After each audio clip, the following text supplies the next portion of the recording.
Good morning, students. Today we are going to start with the chapter number 9, that is land. Read. Maganbai, after taking his dinner, sat for watching TV. Maganbhai रात का खाना खाकर TV देखने बैठे थे. The baby Jill came running to him. उनके घर में एक लड़की थी जिसका नाम था जील. वो उनके पास दौड़ती हुई आई. She said, "Grandfather, tell me a story." उसने कहा, दादाजी मुझे एक कहानी सुनाइए. Which story do you want to listen? Grandfather asked. तो ग्रैंडफादर ने उससे पूछा कि तुमको कौन सी कहानी सुननी है.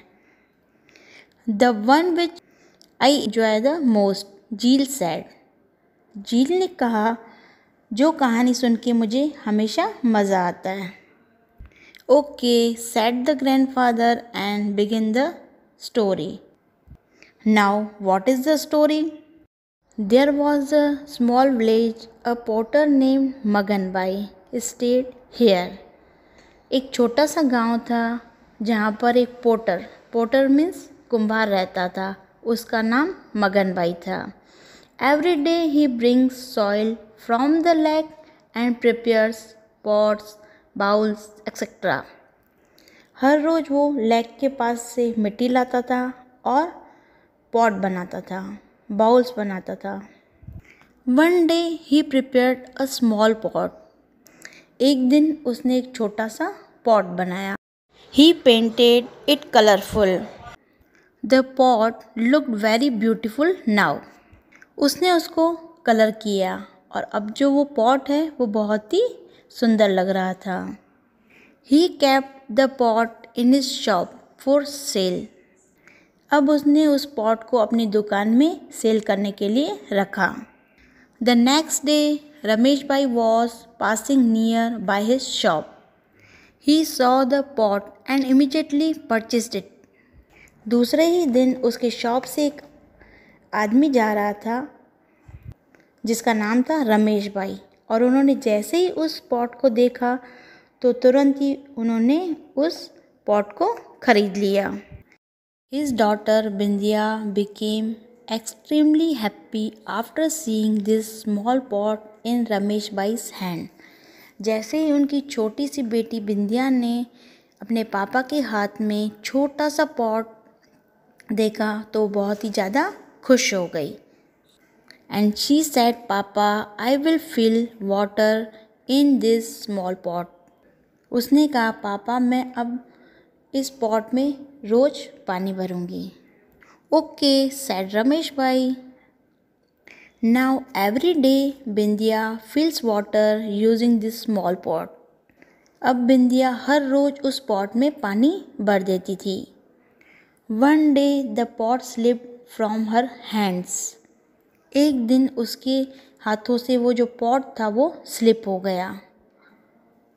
It fell down and broken into pieces. Pot के गिरते ही वो छोटे छोटे टुकड़ों में टूट गया.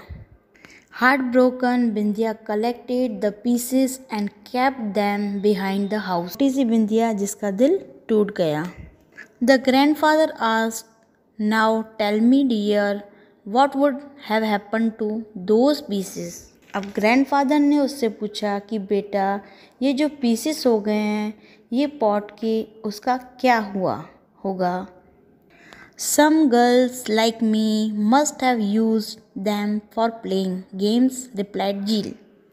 अब जील ने कहा, मेरी जैसी लड़कियां कुछ तो इसका इस्तेमाल खेलने के लिए करती है. You are correct. These pieces are mixed again with the soil. Hearing this, confused, Jill asked, "What other things get mixed in the soil?" तो दादाजी जो हैं वो बोलते हैं कि तुम एकदम सही हो. ये जो पीसेस हैं ये वापस से सॉइल के साथ मिक्स हो जाते हैं. ये सुन के जो जील है वो काफ़ी कंफ्यूज होती है और वो कहती है कि इसके अलावा ऐसी कौन सी चीज़ें हैं जो सॉइल में मिक्स हो जाती हैं. Now here based on some activities are given. Activity first, what do we need. spade, C for sieving wheat, C for sieving wheat flour, then cotton cloth, lumps of soil. यहाँ पे हमें क्या चाहिए? Activity 1 के लिए spade means कुदाल, जिससे हम मिट्टी खोदते हैं। सी फॉर सीविंग व्हीट, जिससे हम गेहूँ छानते हैं। थिन कॉटन क्लोथ, पतला सा कॉटन का कपड़ा। लम्प्स ऑफ सॉइल, मिट्टी के lumps. What to do? Take 1 lump of soil, turn it into small particles, size, sieve it through the wheat sieving sieve. What is left in the sieve? Observe it and note.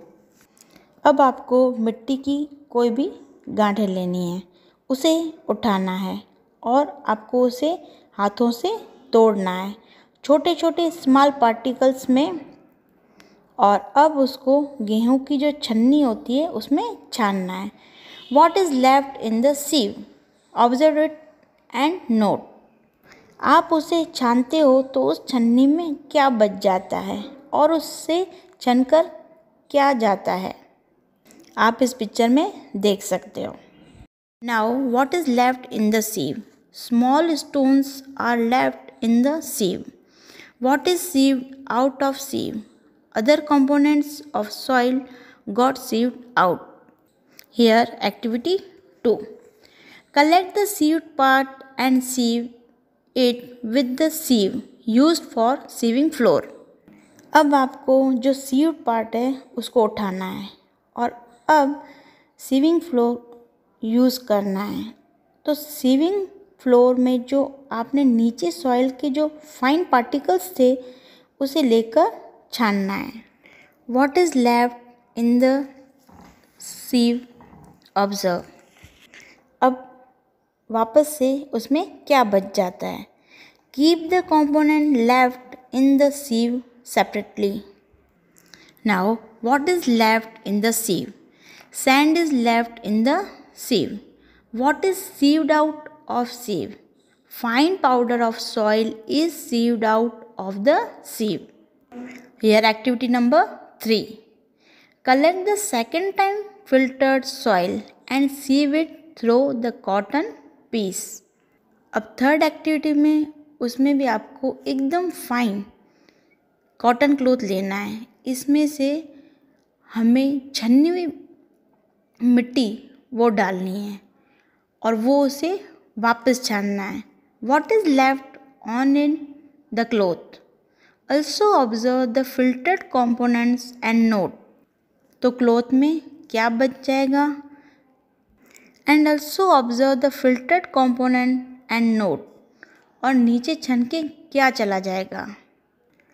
Separate the component left in the cloth from those filtered from the cloth. Now what is left in the cloth? Silt is left in the cloth. What is filtered out of the cloth? Fine powder of soil is filtered out of the cloth. Observation. Observe the filtered and leftover components for first, second and third time. Now think and say, which components are obtained after sieving the soil with different sieve size? By sieving soil with different sieve sizes, we obtain stones, sand, silt and dust present in it. Can there be any other components present in the soil? Yes, other components can be there. The other components may be water in the form of moisture, metals, minerals, organic, fertilizer, etc. How do the amount of different components affect the type of soil? Amounts of different components change the type of soil and its constitution. If the amount of sand is more, we say the soil is sandy. If the amount of clay is more, we call it clay soil. If the amount of silt is more, we call it alluvial soil. According to the components of soil, the moisture holding capacity and the draining capacity of the soil also changes. Students, further we will continue in next video. Thank you.